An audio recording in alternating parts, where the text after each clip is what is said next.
Bonjour, bienvenue à cette nouvelle conférence du cycle Écho d'Archéo et merci aux organisateurs de l'invitation. Je suis Claire Mitton, j'ai été responsable d'opérations en archéologie préventive en 2016 pour l'opérateur Hadès sur une fouille qui s'est déroulée au 13 de la rue de Rabanès et je vais vous en présenter les résultats. Il s'agit d'une conférence à deux voix car deux fouilles se sont déroulées successivement. La première appelée séquence 2 sur le plan, au numéro 13, à l'angle des rues de Rabanès et la rue Reynaud, de mai à juillet 2016. Et la seconde, dirigée par Damien Martinez, que vous entendrez après moi, légèrement plus au sud, à une centaine de mètres, au niveau de l'ancien parking de la Tour Pascal, entre les rues de Rabanès, Kessler et le boulevard Jean Jaurès. Cette fouille s'est déroulée entre août et décembre 2016. Donc la fouille intervient en amont du projet de construction par le bailleur social Logidome d'une ZAC comprenant plusieurs immeubles d'habitation et des zones de commerce. Pour rappeler brièvement le contexte archéologique, la ville antique d'Augusto Nemetum est une fondation augustéenne établie sur le tracé de la voie Lyon-Sainte du réseau d'Agrippa, en marge des anciens foyers de peuplement arvernes du second âge du fer que sont les oppidats de Coran, Gergovie et Gondole. En l'état actuel des connaissances, il semblerait que la ville ait été dotée de deux centres monumentaux, l'un au sommet de la butte et l'autre au sud de l'actuelle place de Jaude. Le premier constituerait le forum, édifié sur une terrasse dotée de puissantes galeries techniques encore conservées dans les caves de la place de la Victoire. Le second centre, plus tardif, daté du milieu du IIe siècle, est une vaste place entourée de portiques et de locaux à vocation commerciale. Le réseau viaire est organisé selon une trame orthogonale au niveau de la butte, dégageant des îlots de 129 mètres de longueur est-ouest sur 100 mètres de largeur nord-sud. Précisons d'ailleurs ici que la rue de Rabanès reprend sensiblement le tracé d'un des axes majeurs, le Cardo Maximus. En partie sud, secteur qui nous intéresse plus particulièrement, les plus anciennes occupations remontent à l'âge du fer sur le site de la rue Ledru et Reynaud, les numéros 6 sur le plan, mais l'occupation romaine remonte à la première moitié du 1er siècle avec la mise en place d'un réseau de canalisation. Rappelons qu'une des principales caractéristiques de cette partie de la ville est la forte humidité du sous-sol liée à la présence d'un réseau hydrographique dépendant du cours de la Tirtaine, dont le tracé ceinture la butte de Clermont à l'ouest et au sud. Elle passe d'ailleurs entre les deux chantiers présentés ici. L'occupation de cette zone a donc nécessité des aménagements destinés à assainir le terrain. On relève donc plusieurs occupations remontant au 1er siècle, mais jusque-là il n'a été constaté que des occupations ponctuelles, jusqu'à ce que le tissu urbain se densifie au 2e siècle, et à ce moment sont édifiées d'importantes constructions qui ont pu être repérées au niveau de la gendarmerie Fonfred, le numéro 1 sur le plan, vers le boulevard François Mitterrand sur le site dit de la confiturerie Humbert, au numéro 3, et au niveau de l'ancienne gare routière, le numéro 12 sur le plan. L'artisanat est également bien documenté par plusieurs découvertes, notamment rue Kessler, Ledru et Reynaud, les numéros 6 sur le plan, où le comblement d'un fossé a livré un grand nombre d'indices d'activités variées tels que le travail du cuir, la tabletterie, la corderie ou encore la métallurgie. Cette dernière est illustrée plus à l'ouest, avenue Max Dormoy, le numéro 2 sur le plan, par la mise au jour de plusieurs fours, de fragments de moules et de creusets. Ainsi, bien que ce secteur soit situé en marge de la ville antique et de son quadrillage urbain, il ne fait désormais aucun doute que les quartiers sud d'Augusto Nemetum aient été densément occupés durant le Haut Empire. Il s'agit d'une zone extrêmement humide, comme on l'a vu, où d'importants travaux d'assainissement ont été entrepris. L'occupation y prend des formes diverses, aussi bien résidentielles, comme l'attestent les maisons de l'ancienne confiturerie Humbert ou de l'ancienne gare routière, qu'artisanales, avec l'atelier métallurgique de l'avenue Max Dormoy. Alors rentrons maintenant dans le vif du sujet. Au niveau du 13 de la rue de Rabanès, un diagnostic a été réalisé en janvier 2012 par l'INRAP, entraînant la prescription d'une fouille. Des installations se sont avérées nécessaires afin que la fouille et les travaux qui allaient suivre puissent se faire dans de bonnes conditions. Des berlinoises pour stabiliser les parois verticales, la fouille se déroulant à plus de 3 mètres de profondeur par rapport au sol actuel, et des puisards ont été installés avec des pompes afin de relever le niveau de la nappe, sans quoi le chantier aurait été complètement immergé. Comme vous l'avez vu sur le plan précédent, la Tirtaine circule à proximité des deux chantiers. Donc toutes ces installations sont venues réduire la surface de fouille, car des butons en verre sur les photos complètent le système des berlinoises et empêchent l'accès à 3 angles, et les puisards empiètent évidemment sur le terrain. La fouille a donc porté sur environ 400 mètres carrés. 8 phases ont pu être identifiées, dont 4 phases antiques, les phases 2, 3, 4 et 5. Donc les phases 2 et 3 ne sont guère visibles sur ce plan car beaucoup de murs, on le verra, ont subi des remontages en phase 4 et 5. Donc le tout premier aménagement mis au jour est très largement daté de l'Athènes CD, on est entre le 3e et le 2e siècle avant notre ère. Il s'agit d'un niveau très noir, formé exclusivement de bois décomposé et suivant un tracé linéaire. Ce niveau a été observé en fond de sondage profond. L'eau venait sans cesse le recouvrir rapidement, il n'a donc pu être documenté qu'en coupe avec le géomorphologue, on le voit ici donc sur la coupe. Il s'apparente vraisemblablement à un cheminement en bois, servant à circuler au-dessus d'une zone humide à l'instar de platelage sur pilotis. Un niveau de ruissellement a été identifié juste en dessous qui indique que l'eau circulait sous cet aménagement et conforte cette hypothèse de niveau de circulation au sein d'un milieu très humide, probablement de type marais. Ce chemin est associé à des pieux bordant le cheminement et formant des systèmes d'ancrage à la structure. Alors, quelques céramiques ont été retrouvées dans ces niveaux et se calent sensiblement au 3e, 2e siècle avant notre ère, et une datation par le radiocarbone a été faite sur l'un des pieux et confirme cette fourchette. La deuxième phase identifiée sur le site se place au milieu du 1er siècle. On assiste à des débuts d'aménagement et surtout à des tentatives d'assainissement du terrain, l'essentiel du secteur étant ainsi simplement recouvert de niveaux d'épandage de pouzzolane. Et c'est seulement au sud, tout d'abord, que le secteur est loti, avec un bâtiment qui s'installe, appelé bâtiment B, sur le plan. D'une manière générale, les murs de cette phase sont très difficiles à appréhender, car ils ont tous été arasés pour être remontés dans une phase postérieure, les phases 4 et 5. Il n'y a donc plus que les fondations. Sur la photo, le mur en phase 2 correspond à la fondation, le reste étant un remontage postérieur.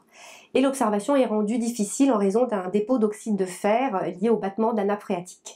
Les zones orange-rouille sur la photo qui agglomèrent les sédiments et les mortiers. Une phase d'inondation a ensuite été observée dans les coupes en lien avec la présence de la rivière la Tirtaine. Ce niveau fait charnière entre la phase 2 et les prémices d'une installation et la phase 3 qui se cale donc au-dessus de ce niveau d'inondation qui recouvre une grande partie du secteur sud de la Fouille. Donc la phase 3 se cale durant la seconde moitié du 1er siècle et montre le véritable premier essor du quartier. Mais les phases 2 et 3 participent en fait du même essor, les premiers aménagements ayant été recouverts par ce niveau d'inondation bien marqué, mais qui ne coupera pas l'élan général et la volonté d'investir ces parcelles, et les constructions se poursuivent donc durant toute la seconde moitié du 1er siècle. Donc la parcelle est localisée en bordure d'une grande voie d'orientation nord-sud qui deviendra le cardo principal, mais la Fouille est trop décalée vers l'est pour avoir la chaussée. En revanche, nous avons un bas-côté qui le longe, donc qui s'appelle E1 sur le plan. Des bâtiments se mettent en place avec des pièces alignées le long de cette voie. Depuis la rue, on accède à une cour par un passage qui a été appelé voie 57. Il s'agit d'un accès depuis la rue principale à un ensemble doté d'une cour, bordée au nord par le bâtiment D et au sud par le bâtiment A, composé d'une galerie en façade A3, ouvrant sur 2 pièces, A1 et A2. Et plus au sud, le bâtiment B subit quant à lui un remodelage de ses pièces. Donc le bâtiment B, qui était constitué en phase 2 de 2 pièces à l'ouest, se voit doté d'un plancher qui recouvre les 2 anciens espaces, créant ainsi une seule et grande pièce en façade de la rue. On voit d'ailleurs sur la photo du plancher qu'il recouvre le mur de séparation de la phase antérieure. Et cette grande pièce est ouverte vers une autre pièce à l'est, on voit l'aménagement d'un seuil sur la race du mur. Cette pièce possède un sol seulement constitué d'un aplat de pouzzolane, on y circule mais aucun aménagement particulier n'a été observé pour cette phase. Le bâtiment A étant au centre de la parcelle, il est légèrement moins lacunaire. Durant cette phase, les pièces centrales A1 et A2 sont recouvertes d'enduit peint en très mauvais état de conservation. La couleur est parfois visible, généralement rouge. Les sols sont en béton pour les pièces A1, A2 et le couloir A3. En revanche, la grande pièce devant le cardo, que l'on appelle A4, est constituée d'un plancher qui a brûlé et qui se voit ensuite rapidement remplacé par un sol en terre. Un grand foyer a été retrouvé, reconstruit d'ailleurs après l'épisode de l'incendie et dont il est d'ailleurs peut-être le responsable. Au nord, pour le bâtiment D, pour cette phase, on identifie un plancher et un foyer, le tout très mal conservé. L'espace de circulation entre les bâtiments A et D est composé d'un assemblage de cailloux et de cailloutis de pouzzolane. La surface de circulation est compacte avec un aménagement soigné. En phase 4, d'importants remaniements ont lieu tout au long du IIe siècle. L'humidité des lieux a entraîné des remontages quasi systématiques des murs, plus particulièrement pour les bâtiments B et D, mais également pour les murs du trottoir. De gros rehaussements sont également visibles dans certaines pièces, c'est notamment le cas pour le nouveau niveau de sol du bâtiment D, au nord, qui se pose sur plus de 50 cm de remblai de démolition. Le bâtiment B est quant à lui remodelé, avec un remontage des murs et à nouveau une séparation dans la pièce le long du cardo. On a à nouveau deux pièces à l'ouest. Et en partie est, la pièce se réduit avec la création d'un mur au sud et d'une nouvelle pièce méridionale possédant un sol en béton, mais elle est très lacunaire car elle file sous la berme sud. Et la mise en place de plusieurs foyers et une fosse de rejet de charbon, appelée fosse 48 sur le plan, dans la pièce nord. Le mobilier métallique retrouvé ainsi que l'évolution des foyers dans la phase suivante permet d'interpréter cet espace comme une cuisine. Une lame de tranchoir notamment provient de cette pièce. Pour le bâtiment A, très peu de changements. Des niveaux de sol sont rehaussés, la pièce A1 se voit dotée d'un nouveau sol en béton, avec une nouvelle couche d'enduit peint, toujours aussi orange en raison des concrétions de rouille. Une cloison est installée et sépare le long couloir. Une canalisation d'évacuation des eaux passe sous le sol de la pièce A4 et rejoint l'égout du cardo. Elle est formée de tuiles en fond et d'une planche en couverture. On peut également noter la présence d'un petit dépôt de fondation sous le seuil de la pièce A2, composé essentiellement de pieds de marmite et de quelques fonds de céramique volontairement bien taillés de forme circulaire, rappelant ainsi des jetons ou des pièces. C'est un rituel bien connu du monde antique. Concernant le bâtiment D, on observe encore une fois des remontages de murs. La pièce se voit dotée d'un nouveau foyer présentant une importante croûte charbonneuse noire. Un second foyer fonctionne concomitamment, mais encore une fois, ces foyers ne sont malheureusement pas associés à du mobilier caractérisant une fonction particulière d'artisanat ou autre. Le trottoir voit également ses niveaux remonter, et le mur le plus à l'ouest, donc quasiment en dehors du chantier, possède un parement très régulier, rappelant les murs de caniveau. Il doit ainsi s'agir du mur oriental d'un égout, longeant le cardo, et dont il nous manquerait le mur occidental sous la rue actuelle. Une canalisation est également installée sous le trottoir et le suit.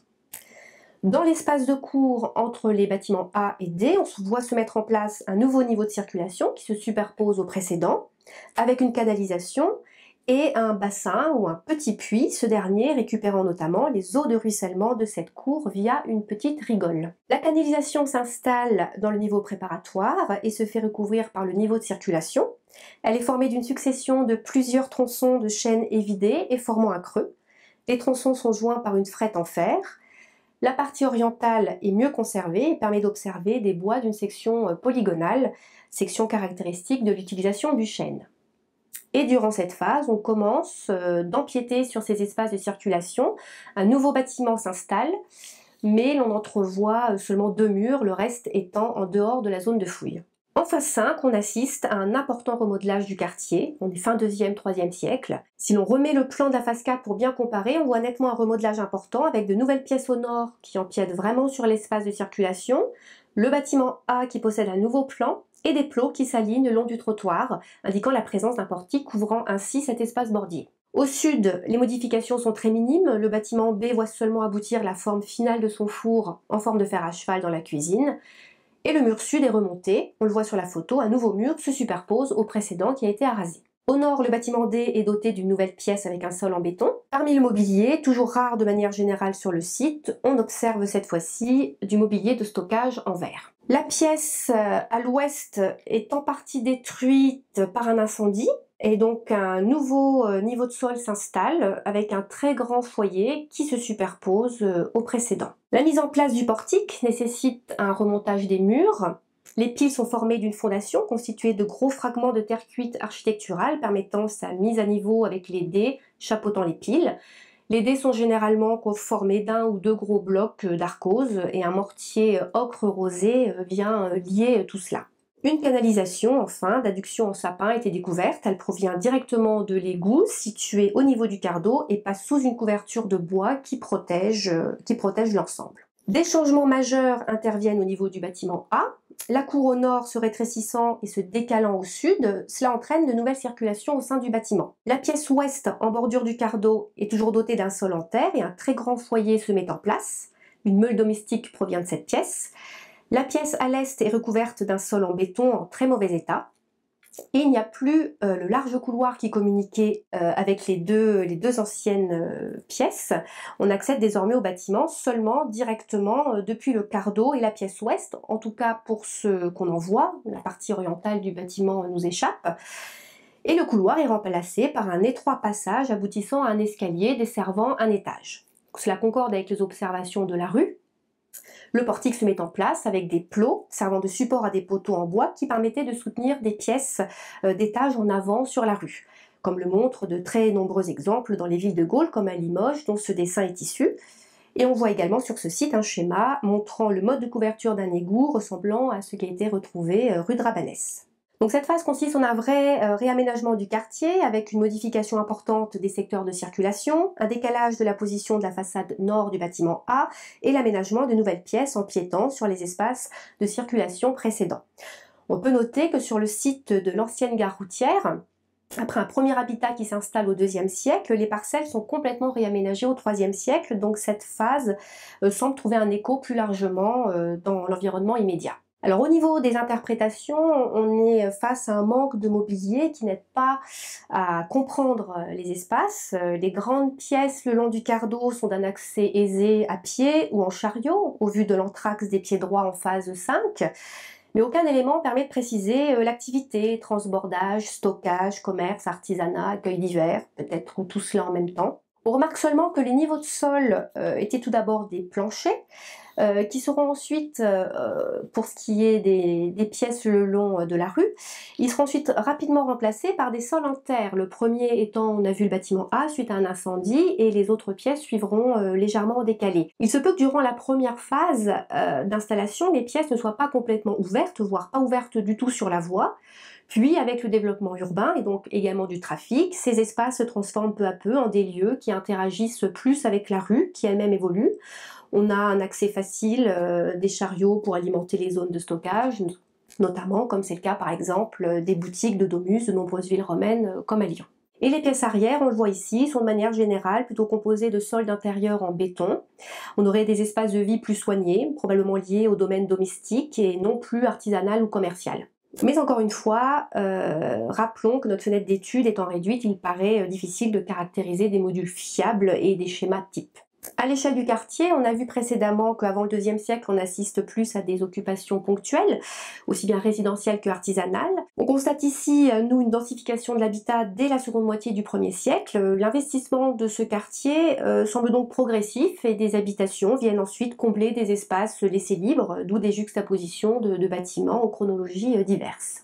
À nouveau concernant le mobilier, donc comme on l'a vu, il s'avérait très peu dense sur le site. On peut noter toutefois la présence de scories de verre et d'un fragment de verre brut fondu qui pourrait indiquer un artisanat de verrier non loin.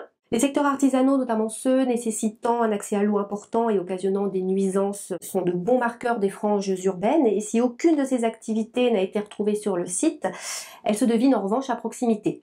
On relèvera également la présence d'un possible gabarit de semelle en bois qui provient du puits, qui fait écho aux nombreuses trouvailles rue Ledru, Kessler et Reynaud, en lien avec le travail du cuir, du bois et des textiles, et avec les découvertes de l'autre chantier de la rue de Rabanès, comme vous le verrez après. Enfin, les dernières phases sont très lacunaires. Le site est abandonné au IVe siècle, probablement dès la seconde moitié du IIIe. La gestion du cours d'eau est probablement en lien avec cet abandon. On observe les tranchées de récupération des murs avec du mobilier daté des 4e, 6e siècles. Donc pour cette période, on récupère les matériaux, mais aucune trace d'installation n'est visible sur cette fouille. Et enfin, la dernière phase observée, la phase 7, la phase 8 étant des aménagements contemporains, elle est très largement datée de la période médiévale. Un bâtiment est matérialisé par 2 murs non fondés et par des dés de pierre servant à supporter des poteaux. On pourrait avoir un bâtiment de type halle, mais aucun élément ne permet d'aller plus loin et aucun mobilier ne permet de dater précisément la structure. L'ensemble se faisant ensuite recouvrir d'une couche de plus de 1 mètre quasiment stérile et montrant un paysage rural qui se dessine dans ce secteur de la ville jusqu'au début de l'époque contemporaine. Donc le lien est maintenant à faire avec la fouille qui s'est déroulée plus au sud et que va vous présenter Damien Martinez. Bonjour à tous. Alors comme l'a annoncé Claire Mitton, je vais vous présenter la seconde fouille, hein, objet de cette conférence. Une fouille qui s'est déroulée à environ 100 mètres au sud, hein, de celle qui vient de vous être présentée, sur une superficie d'environ 1900 mètres carrés, ce qui est une superficie extrêmement appréciable en milieu urbain, hein, où on a rarement accès à ce genre de surface. Une fouille qui s'est déroulée durant 5 mois et demi avec une équipe de 12 à 15 archéologues, toujours réalisée par le bureau d'études HADES et dans le programme de construction porté par l'Ogidome et la ville de Clermont-Ferrand, le long de la rue de Rabanès. Donc la fouille, elle est localisée en rouge sur la carte que vous avez à droite, et elle n'est pas inintéressante par rapport à celle qui vient vous être présentée, puisqu'elle se situe sur l'autre rive d'un élément structurant de ce secteur, qui est la rivière Tirten, dans sa portion sud. Alors, cette fouille, elle a été motivée par les résultats d'un diagnostic archéologique qui a été réalisé par l'INRAP en juin 2011, qui avait été prescrit lui-même à la suite d'observations qui avaient été faites dans les années 60 lors de la construction sur l'autre trottoir, lors de la construction de la clinique des Dômes par Pierre-François Fournier, qui avait déjà mis en évidence un certain nombre de maçonneries, mais également des canalisations maçonnées qui attestaient la densité d'occupation de ce secteur de la ville durant l'Antiquité. Donc ce diagnostic a confirmé effectivement ces données à travers notamment deux grandes tranchées que vous voyez ici, où apparaissent des vestiges en rouge et en noir. Les vestiges en rouge, eux, attestent une réelle densité de l'occupation à l'époque romaine, qui, à l'issue du diagnostic, avaient été interprétés comme de possibles demeures urbaines des domus, dont une partie des ruines aurait été réoccupée à l'époque mérovingienne, ou en tout cas au Moyen-Âge, par des tombes, attestées par les quelques taches noires que l'on voit dans l'une de ces tranchées.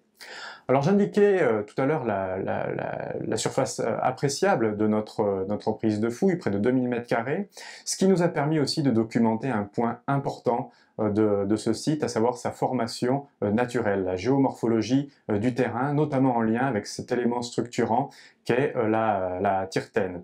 Ça nous a permis de documenter sur un temps très long, depuis le néolithique jusqu'à nos jours, l'impact de ce cours d'eau sur la formation des terrains, et surtout de documenter la manière dont ce qui était une contrainte à l'époque romaine a été transformé en un atout.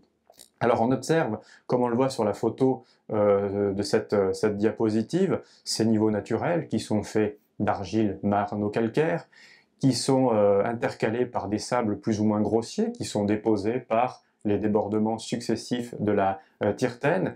Et comme on le voit sur cette coupe stratigraphique ici assez fournie en partie basse, on a eu la chance de pouvoir faire un carottage mécanisé dans le lit principal de la Tirtène, avec la collaboration du laboratoire Géolab, qui nous a permis, et ça c'est important, d'obtenir une séquence sédimentaire allant du néolithique final jusqu'à nos jours. Alors, cette carotte sédimentaire, elle n'a pas été explorée dans le cadre de cette fouille, puisque cela sortait du cahier des charges de cette fouille préventive, mais en revanche, c'est un potentiel d'étude très important pour la restitution des paléo-environnements sur le temps long dans ce secteur de la ville.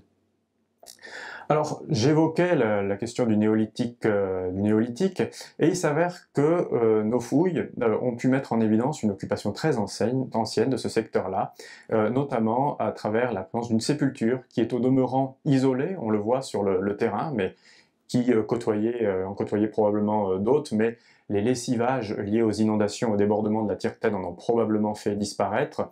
On atteste notamment l'état de conservation assez mauvais de ce squelette que vous avez ici à l'image, d'une tombe d'un homme de 30 ans qui a été inhumé à environ 4 à 5 mètres de la berge sud du lit de la Tirtène, et dont une datation d'un ossement par le radiocarbone a permis de dater du néolithique moyen. C'est là une information extrêmement importante pour la connaissance de l'histoire de Clermont-Ferrand.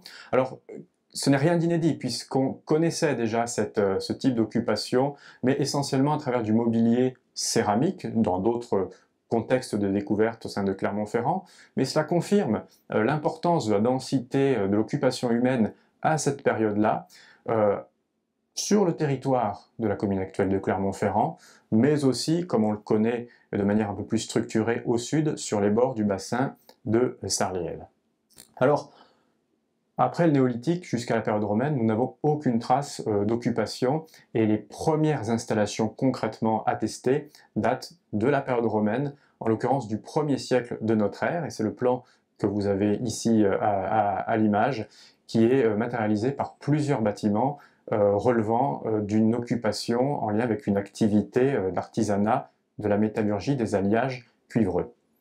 Alors, une chose importante à avoir en tête et à bien comprendre avant d'étudier la mise en place de cette première occupation, on l'a vu avec la Tirtaine, on est sur des terrains qui sont demeurant inhospitaliers. On a une rivière qui est capricieuse, qui déborde, qui a différents chenaux, donc on a un terrain qui est marécageux, voire paluste, donc évidemment, avant de l'investir, il a fallu mettre en place un système de viabilisation des terrains.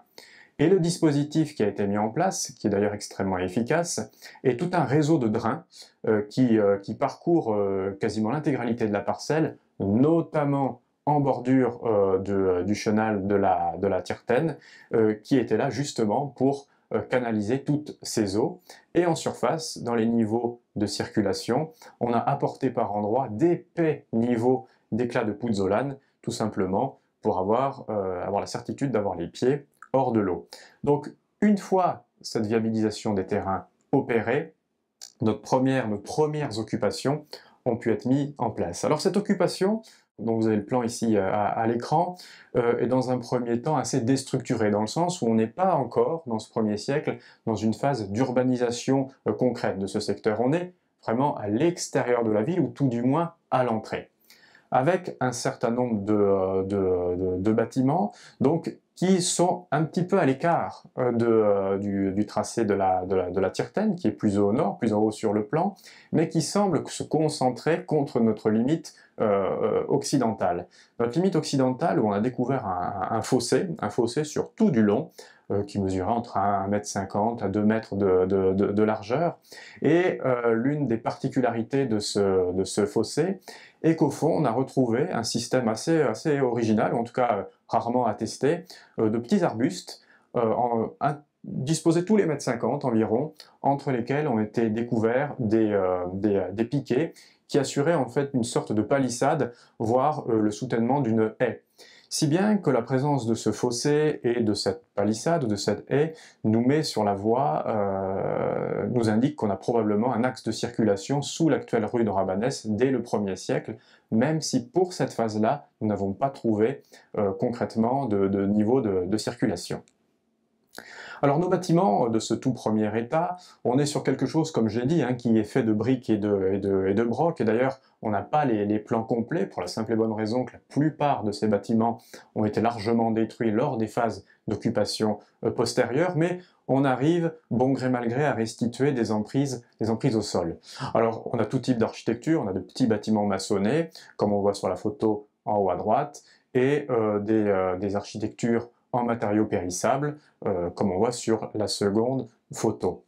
Et surtout, ces bâtiments, tout autour de ces bâtiments, on a retrouvé un certain nombre de fours, entre 5 et 10, plus ou moins bien conservés, attestés par des formes circulaires, des formes rubéfiées, associés à des étalages de charbon matérialisant des aires de travail, qui sont en fait des fours de bronzier.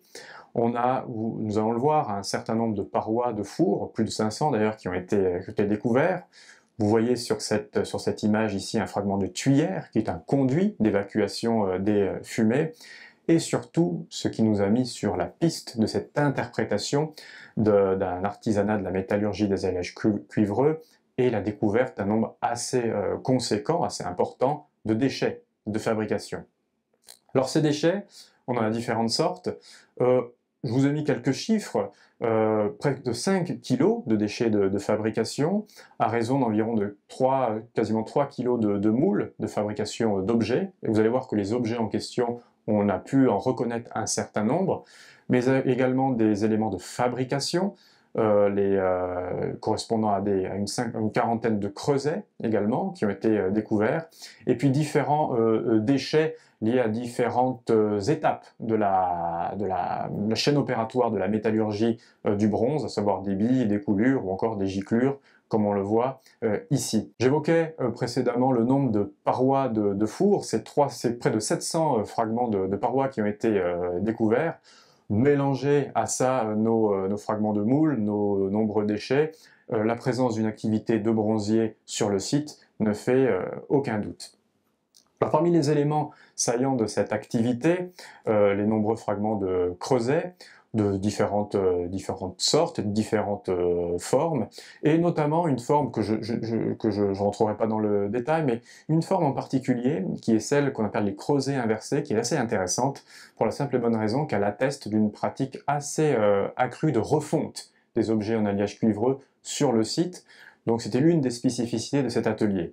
Et puis une autre également, attestée par des creusets de toute petite dimension, sur lesquels on a découvert des gouttelettes d'or qui attestent, en complément de notre activité de bronzier, de la présence d'orfèvre sur ce site. Alors, j'indiquais précédemment que nous avons réussi à caractériser le type d'objet, en tout cas un certain nombre d'entre eux fabriqués sur le site, et c'est le cas notamment de ces éléments ici, qui sont des moules en terre cuite, de ce qu'on appelle des marlis de plats, ou d'assiettes, ou de bols. Les marlis sont en fait, ce sont les rebords qui sont plus ou moins moulurés, donc de plats en alliage cuivreux, donc en bronze, qui était fabriqué sur le site. D'ailleurs, pour la petite histoire, l'une des spécificités, on a même pu démontrer du point de vue technique que l'on fabriquait ces moules, ces rebords, indépendamment des rebords et des fonds. Le tout était était manifestement assemblé après coup. Également a pu être mis en évidence la fabrication d'objets décoratifs, que vous avez aux yeux, qui sont probablement liés à de l'ameublement, même si les choses sont un peu moins certaines, et toujours de manière hypothétique, quelques fragments de moules qui attestent la fabrication potentielle de garnitures de lanières pour le harnachement des animaux. Donc toute une diversité dans le mode de production attesté sur ce site. Et puis parallèlement, un autre artisanat de la métallurgie, celui du fer cette fois-ci, mais qui est beaucoup plus anecdotique pour notre site, où on a tout de même plus de 4 kg de déchets attestés, dont 55 scories et 29 culots de forge, c'est ce que vous avez ici à l'écran, qui atteste qu'on a quand même la production d'objets en fer sur le site, mais quelque chose de moins marqué, peut-être dans le cadre d'une production occasionnelle, ou peut-être tout simplement une production qui est à l'extérieur de l'emprise de notre fouille. Mais dans tous les cas, aucun four n'a été découvert. Alors c'est là l'essentiel de notre occupation du 1er siècle, qui est tout à fait intéressante, puisqu'on est là sur un artisanat de nuisance, donc qui, comme dans toutes les villes romaines, est relégué à l'extérieur de la ville, mais qui est en connexion avec la ville, puisqu'on est à l'entrée, vraisemblablement, et manifestement en lien avec un de ses principaux accès qui se situait sous l'actuelle rue de Rabanès. Alors sans rentrer dans les détails, mais ne serait-ce que pour indiquer la manière dont on a assis notre chronologie, ceci essentiellement par le mobilier céramique, mais aussi par la dendrochronologie, via les bois qui sont conservés. Et parmi les faciès céramiques, on a retrouvé un assez grand nombre de terra nigra ou de céramique fine à engobe blanc, donc qui sont assez caractéristiques du 1er siècle de notre ère. Alors c'est au 2e siècle de notre ère qu'intervient la véritable urbanisation du quartier, ce qui fait d'ailleurs écho à ce qu'évoquait Claire Mitton tout à l'heure, sur la fouille qui a été présentée, avec une vraie structuration, cette fois-ci de l'espace, et dans la construction des bâtiments. Cette fois-ci, notre quart d'eau, il existe véritablement, en tout cas on en a la certitude, puisqu'on a repéré, donc c'est tout en haut sur le plan, on a repéré des niveaux de circulation de la chaussée en bordure de notre fenêtre de fouille, et une chaussée qui est bordée dorénavant par un caniveau maçonné. Et notre occupation, elle prend place à un carrefour de 2 rues, donc cette rue qui va donner à l'entrée de la ville dans le Cardo Maximus, et puis une petite rue d'Écumane, donc nord-sud, est-ouest, pardon, qui est représentée ici sur le plan à gauche, qui, elle, est une toute petite rue d'environ 3 mètres de largeur et qui était dotée d'un trottoir longeant le bâtiment 1 que vous avez sous les yeux, trottoir qui était probablement, lui, couvert. Juste quelques images que l'on voit ici, où on voit le caniveau qui borde le cardo, donc qui se développe sous l'actuelle rue de Rabanès, la rue de Rabanès actuelle qui ne fait jamais que pérenniser en fait cet axe très ancien, hérité au moins de l'époque romaine. Donc on voit bien à l'écran ici notre caniveau qui est surtout bordé de son trottoir qui longe lui les façades de nos bâtiments. Alors notre petite rue, elle, qui était bordée d'un trottoir couvert, donc que l'on a pu repérer sur toute sa largeur et puis dans toute son épaisseur stratigraphique, caractérisée classiquement par différents niveaux de circulation faits de pouzzolane et d'éléments de terre cuite qui sont concassés, avec différents niveaux de recharge. Et cette chaussée, elle était bordée de part et d'autre par des murets qui la séparaient de ces trottoirs adjacents, dont une partie des murs était conservée. Alors, deux bâtiments ont été mis en place, en tout cas deux grands ensembles bâtis, qu'on a appelés bâtiment 1 et bâtiment 2 sur le plan, et l'un des plus intéressants, en tout cas celui que l'on a pu le mieux caractériser, est celui qui se développait le long de la petite rue d'Écumane, donc au sud de la parcelle. On a ici un plan assez complexe à lire, déjà dans un premier temps, puisqu'évidemment on a toute la superposition des occupations, mais dans tous les cas on a pu mettre en évidence deux ensembles distincts. On a un premier ensemble qui donne directement sur la ruelle en question, qu'on interprète volontiers comme des boutiques, voire comme des ou une taverne. Ça c'est une découverte, en tout cas une interprétation intéressante. Et à l'arrière, donnant sur une cour, représentée ici sur ce plan, des espaces à vocation plutôt domestique, même s'ils sont difficiles à caractériser, mais qui ne renvoient pas en réalité à une demeure urbaine. En tout cas, les plans ne concordent pas avec ce que l'on connaît par ailleurs, et se pose alors la question ici d'espace d'accueil collectif interprétable comme une potentielle hôtellerie. Alors pour rentrer quelque peu dans les détails qui nous ont conduit à cette interprétation, on le voit sur la photo qui est en haut à droite de la diapositive. Dans cette partie, je dirais, privative, donnant sur une cour, nous avons interprété sans trop de difficulté un espace correspondant à des cuisines matérialisées par une importante table de cuisson, qui est assez commune à ce que l'on connaît par ailleurs à Augusto-Nemetum, que ce soit lors de la fouille de la ZAC de Jaude 2 ou des fouilles de la Seine nationale, une cuisine dans l'angle de laquelle prenait place un puits.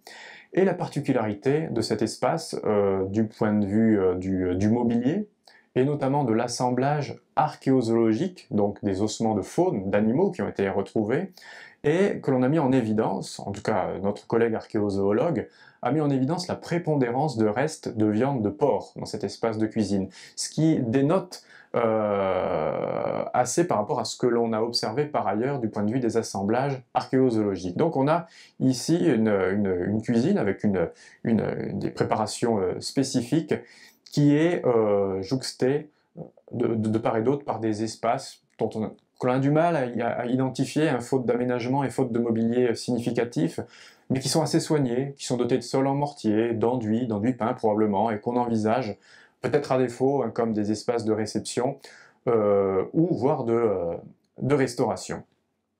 Mais l'ensemble probablement le plus intéressant dans cette grande aile de bâtiment 1 est celui qui donne sur la rue, puisqu'on a un peu plus d'éléments qui nous guident sur son interprétation. Alors il y a l'interprétation, je dirais, intuitive, qui est celle de boutique, puisqu'on est en bordure de rue, ce qui, en tout cas, n'est pas démenti par les fouilles, notamment par le mobilier que l'on a retrouvé à l'intérieur de ces espaces, où l'on retrouve en partie centrale un escalier, une sorte de desserte qui donnait probablement sur des étages, et de part et d'autre différentes pièces où l'on a pu mettre en évidence des activités spécifiques.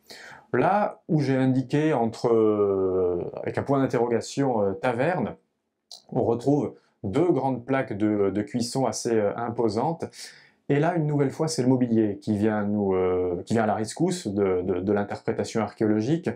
Et dans cet espace-là, de manière tout à fait intéressante, du point de vue des ossements d'animaux, une nouvelle fois, on a pu mettre en évidence la préparation de viandes jeunes, d'agneaux, de chevreaux, de porcelets, de poulets, ou également de pigeons, associés également à un certain nombre d'éléments de vaisselle culinaire qui désignent à nouveau cet espace-là comme un espace de cuisine, mais avec une spécificité et une consommation assez particulière.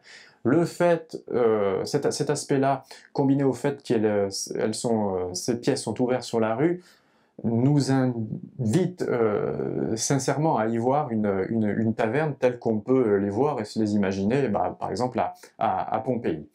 Et puis, dans une autre pièce, un peu plus à l'ouest, ici, où j'ai indiqué concentration d'amphores à vin, cette concentration ne me semble pas anodine, et on peut se demander si dans cet espace-là, on n'aurait pas une sorte de débit de boisson. On avait déjà cette interprétation-là avant l'analyse des mobiliers céramiques, puisque vous allez remarquer un angle de mur assez large, que l'on pourrait associer aux fameux thermopolia que l'on retrouve également dans les grandes villes antiques, c'est-à-dire ces grandes banquettes où l'on pouvait se restaurer. Donc, un faisceau d'indices tout de même qui nous oriente vers l'hypothèse d'une grande ou de plusieurs tavernes entre lesquelles s'intercalent peut-être boutiques ou échoppes.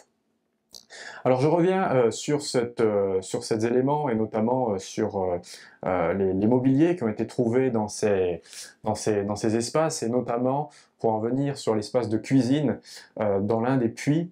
Au fond de l'un des puits à la faveur de l'humidité ambiante des niveaux, a été découvert un assez grand nombre de mobiliers et notamment quelques éléments assez remarquables, et notamment parmi ceux-ci des tablettes d'écriture, plusieurs qui ont été retrouvées entières, des stylets également d'écriture sur la cire qui était comprise à l'intérieur de cette tablette ont été retrouvés également dans ce puits. Généralement, ce sont des choses que l'on retrouve dans des contextes d'ordre économique et commerciaux, donc ce qui va bien avec l'ambiance générale déjà dessinée pour le quartier. On y a retrouvé également des seaux, des tonnelets, dont vous avez là un fond qui est gravé, donc une découverte là aussi assez intéressante. Et puis une découverte réellement remarquable, ne serait-ce que pour l'objet en lui-même, et ce pied de meuble d'une table basse, d'un guéridon, d'une table tripode, sculptée en tête de félin ou de panthère, dont on connaît assez peu d'exemples en Gaule, hein. On en connaît un à Latte, en bois. Pied de meuble qui est en buis, ce qui est assez étonnant, puisque par ailleurs, on les connaît plutôt en métal, voire en pierre. On en connaît plein d'exemples, une nouvelle fois, si l'on veut invoquer Pompéi et Herculanum. Mais voilà, un objet de très belle facture, donc découvert dans un des puits, donc probablement d'une table qui provenait du bâtiment en question, hein, ce qui peut aussi renforcer l'idée d'un certain standing d'une partie de ces édifices et potentiellement l'accueil de voyageurs. Et puis, au-delà du bois, ce sont également les cuirs qui ont été conservés, et notamment une collection assez intéressante de chaussures, et de chaussures de modèles assez variés. Vous avez 3 modèles ici sous les yeux, qui ont été parfaitement illustrés dans le cadre d'un panneau hein, que vous avez à l'écran, réalisé par le musée Barouin de Clermont-Ferrand. Donc 3 types de chaussures, sandales, chaussures en peigne ouverte et bottines qui ont été retrouvées. Et c'est une nouvelle fois, c'est à la faveur de cet environnement humide que l'on peut bénéficier de cet état de conservation.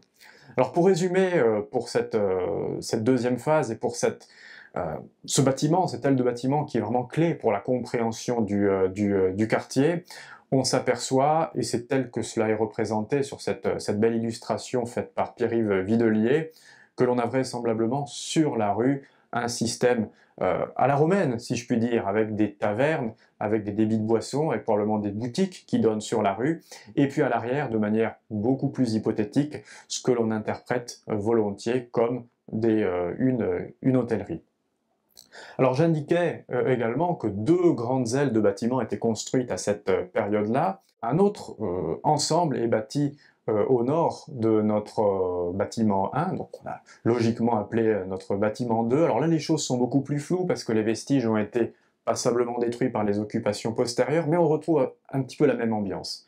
On retrouve la même ambiance avec plusieurs bâtiments qui donnent directement sur le trottoir qui ouvre lui-même sur le cardo, et surtout à l'arrière, dans une des pièces, on a retrouvé une structure assez intéressante qui pourrait au premier chef correspondre à une table de cuisson d'une cuisine assez classique, mais en réalité, en décortiquant un petit peu mieux la composition de cet ensemble, avec un système de chauffage à l'avant et deux conduits qui chauffaient en fait l'intérieur de cet espace quadrangulaire, cela l'assimile bien plus volontiers à ce qu'on appelle des fumoirs ou séchoirs à viande. Donc une activité particulière, mais qui évoque une nouvelle fois cet aspect d'ordre plutôt collectif, qui est déjà celui qui transparaissait à la lecture des vestiges du bâtiment 1.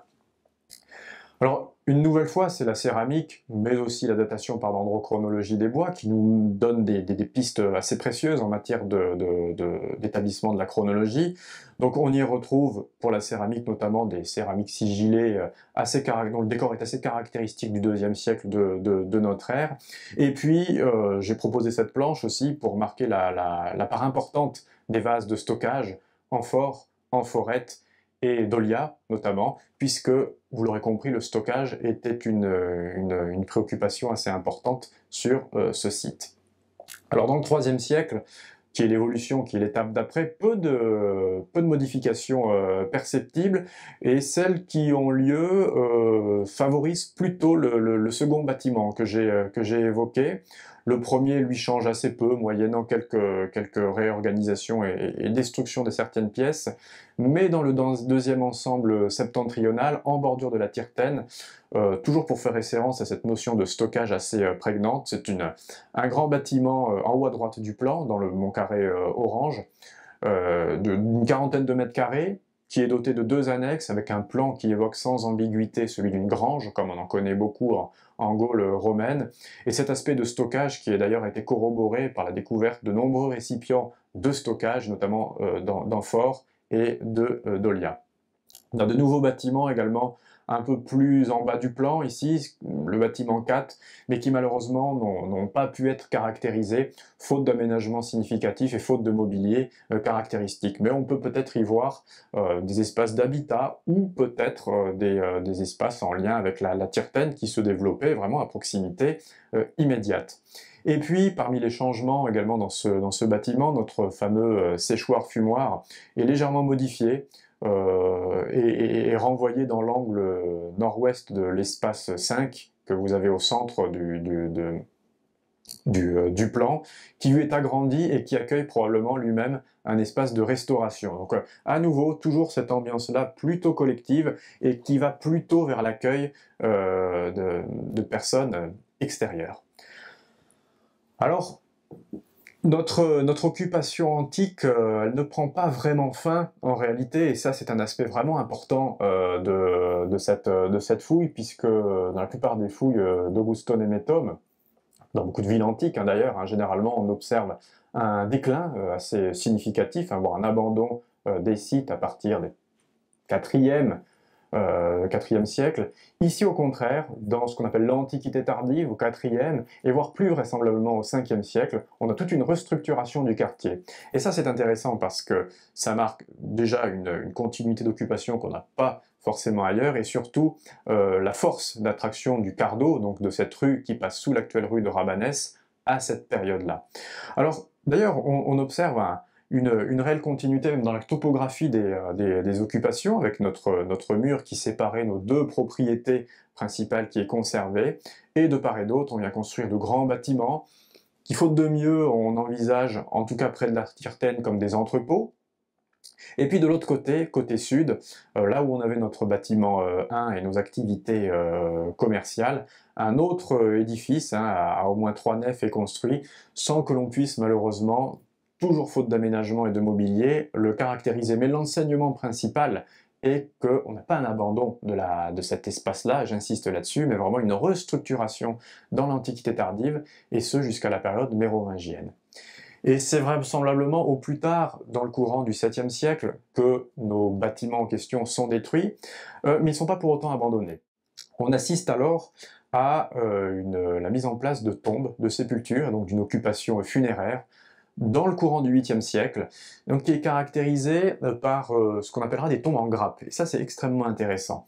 On n'est pas là dans une aire funéraire étendue, qui pourrait être en lien avec la voie, ou comme on en connaît à cette période-là, ou d'une aire funéraire en connexion avec un lieu de culte. Non, on est sur différentes grappes, d'un petit nombre d'inhumations, peut-être dans le cadre d'un regroupement familial.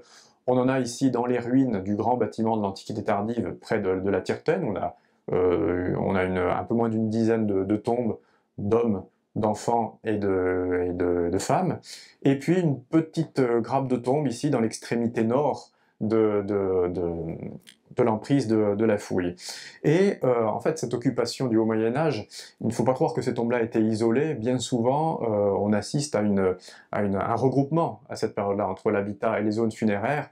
Donc il y a fort à parier, fort à penser, c'est même presque une certitude qu'il y avait un habitat à la transition entre l'époque carolingienne et mérovingienne dans ce secteur-là, donc qui montre une nouvelle fois la pérennité d'occupation sur le temps très long, et ceci, j'insiste une fois là-dessus, ceci étant probablement dû à la pérennité de la voie qui est l'ancien cardo Maximus. Après, plus tard, dans le Moyen-Âge, dans la seconde partie de cette période à l'époque moderne, là les terrains sont concrètement non pas abandonnés, mais on n'a plus aucune trace d'habitat. Par contre, on continue à les entretenir puisqu'on a mis en évidence de nouveaux drains, c'est-à-dire qu'on assèche encore la parcelle, donc ça veut dire qu'on l'occupe, et on a des récupérations de matériaux également, c'est-à-dire que les ruines sont épierrées pour aller construire des ouvrages ailleurs. Et donc cette période, deuxième partie du Moyen-Âge et époque moderne, les terrains sont probablement mis à profit pour des cultures, ce qui est d'ailleurs attesté ailleurs, notamment par des fouilles archéologiques. Sur le site de la Scène nationale, ce sont des vignes qui ont été mises en évidence pour la fin du Moyen-Âge. Et c'est des choses que l'on voit sur des plans anciens, et notamment ici à l'écran sur le plan de la Cour des Aides de 1689, où on voit très bien que notre terrain est mis en culture. Alors, un peu plus bas, sur ce plan, est indiquée la présence d'un moulin, qui est le moulin de Rabanès d'ailleurs, qui était installé le long d'un des différents chenaux de la Tirtène. Nous n'avons pas trouvé de vestiges de ce moulin, qui se situe lui probablement plus au sud de notre parcelle de fouilles. Et puis également, on savait également par les sources que pour le Moyen-Âge, il y avait une église aussi, une église Saint-Saturnin, devenu le Clos Saint-Amandin plus tard, qui se promenait dans ce secteur-là, mais manifestement un peu plus au sud. Donc, ces deux fouilles qui sont extrêmement complémentaires, on l'aura compris par cette scansion chronologique qui se recouvre, offrent vraiment des données vraiment supplémentaires à la compréhension de l'évolution de la ville d'Augusto Nemetum sur un temps très long, à minima entre Antiquité et Moyen-Âge, mais on a pu remonter jusqu'au Néolithique, et c'est ce type de contexte sur les marges, sur les faubourgs, en périphérie, qui nous permet justement de mesurer en fait le rythme de l'occupation humaine de la ville à travers ces phases de rétraction et ces phases d'expansion. Et d'ailleurs, pour prolonger cette conférence, je vous invite à aller voir une exposition en cours au musée Bargouin, précisément sur ces deux fouilles, dans la salle des actualités, où tout vous est résumé à travers une présentation très ludique et très intéressante de toutes nos découvertes que j'espère vous apprécierez. Je vous remercie.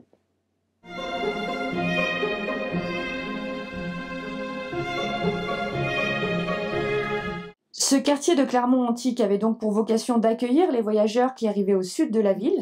Alors, la présence d'hôtellerie, en tout cas d'espace d'accueil des voyageurs, n'aurait rien d'étonnant sur le site au vu de sa position déjà à l'entrée de la ville, et trouve un certain écho avec le site proche de la Seine nationale, l'ancienne gare routière, où une auberge a également été découverte. Alors une auberge ici pour des gens d'un certain standing, mais de notre côté, notre hôtellerie ou auberge, si tant est que c'en soit bien une ou plusieurs, était, semble-t-il, plutôt dévolue à l'accueil de personnes, je dirais, du tout venant, hein, marchands, voyageurs lambda, donc directement à l'entrée de la ville. La rivière Tirtène, qui est aujourd'hui oblitérée dans ce secteur de la ville de Clermont-Ferrand, a-t-elle été exploitée à l'époque romaine? Alors effectivement, la Tirtène est une rivière aujourd'hui souterraine, hein, qui est canalisée au nord de notre fouille, à 10 mètres de profondeur, mais qui, comme on l'a vu, était vraiment un élément structurant, hein, de l'occupation humaine de ce secteur de la ville. Et elle était en effet mise à profit à l'époque romaine, voire probablement avant, et de façon certaine après. Mise à profit, alors la navigabilité, ça on en est évidemment, on en est incertain, il y a très peu de chances malgré tout qu'elle ait été navigable, mais par contre, par les objets qu'on a trouvés sur la fouille, on a trouvé un certain nombre d'hameçons, de lest aussi de pêche, montre qu'on a toute une activité de pêche justement en lien avec la proximité de ces cours d'eau. Je dis ces cours d'eau parce qu'en réalité la Tirtène a un chenal principal, mais tout un tas de bras divers et variés qui ont été mis à profit dès l'époque romaine, et surtout avec plus de force à l'époque médiévale, notamment pour l'installation de moulins. On en a tout un tas qui sont représentés sur des cartes anciennes. On l'a vu sur le plan de la cour des aides que j'ai montré, il y en a un qui est attesté durant la fin de l'époque moderne, mais on sait qu'il en existait dès le Moyen-Âge, en tout cas dès la deuxième partie du Moyen-Âge. Est-ce que les inscriptions au fond du petit tonneau ont été déchiffrées? Alors non, cette inscription n'a pas été déchiffrée, même si on arrive à reconnaître un certain nombre de lettres, mais toujours est-il que on sait, à la faveur d'autres découvertes faites à Clermont-Ferrand et dans d'autres villes romaines, que ces inscriptions, qui pouvaient être soit frappées au fer chaud, soit tout simplement gravées, étaient la marque soit des fabricants de ces objets, de ces contenants, soit des négociants également, des marchands donc. À quoi servait un dépôt de fondation à l'époque romaine? Alors le dépôt de fondation en contexte domestique est une pratique bien connue du monde gréco-romain. On les retrouve souvent dans les tranchées de fondation ou parfois aussi sous les sols ou dans les seuils des pièces. Les dépôts retrouvés sont très hétérogènes, depuis des lots conséquents de poterie, voire de mobilier métallique, à seulement quelques pièces ou comme ici quelques fragments de céramique.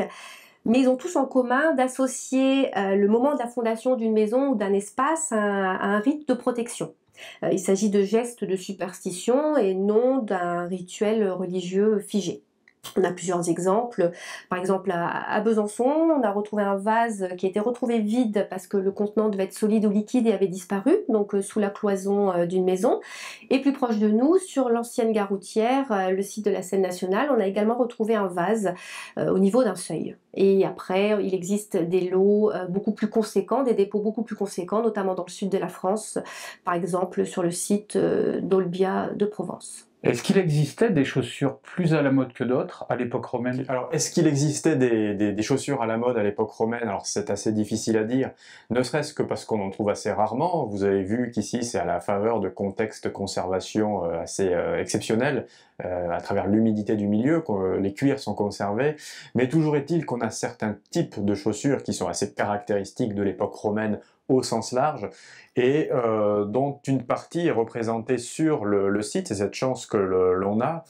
L'une des plus marquantes est ce qu'on appelle la solea, une sorte de sandale, hein, d'aucuns y verraient des tongs, dont on a découvert plusieurs exemplaires, mais on a aussi des chaussures un peu plus qui prennent un peu plus le pied. On parle de chaussures à empeigne ouverte, c'est-à-dire ouvertes sur le dessus, des formes de sortes de chaussons qu'on appelle des caligas, et puis existait aussi, et là on en retrouve assez rarement, c'est l'une des découvertes assez exceptionnelles de cette fouille-là, hein, c'est de véritables bottines qui ont été découvertes, qui étaient ficelées, en tout cas entourées autour de la cheville et du mollet, qu'on appelle un calcaeus. Voilà, on a avec ces trois éléments-là, trois des principales chaussures à la mode, si on peut le dire, à l'époque romaine. Parmi tous les éléments que vous avez trouvés durant cette fouille, quel est celui qui vous a le plus intrigué ou marqué? Alors c'est une question qui est assez difficile parce qu'il y a une telle diversité de vestiges, de types d'occupation sur ce temps long qui me serait difficile de choisir, mais si je devais retenir un élément, je retiendrais un élément de mobilier Et c'est vrai que le plus marquant, esthétiquement parlant, c'est ce pied de meuble de guéridon, de table à 3 pied qui a été découverte, qui est d'une facture vraiment exceptionnelle. C'est des éléments qu'on retrouve quasiment jamais et que je pense que je ne retrouve qu'une seule fois dans ma carrière. Il y a le fait que ce soit en bois aussi. Le bois, ça disparaît généralement. Et là, comme on avait de l'humidité dans les niveaux, ça s'est conservé. Et puis il y a un travail d'exécution qui montre qu'on avait des artisans quand même sur le site qui étaient assez spécialisés quand même.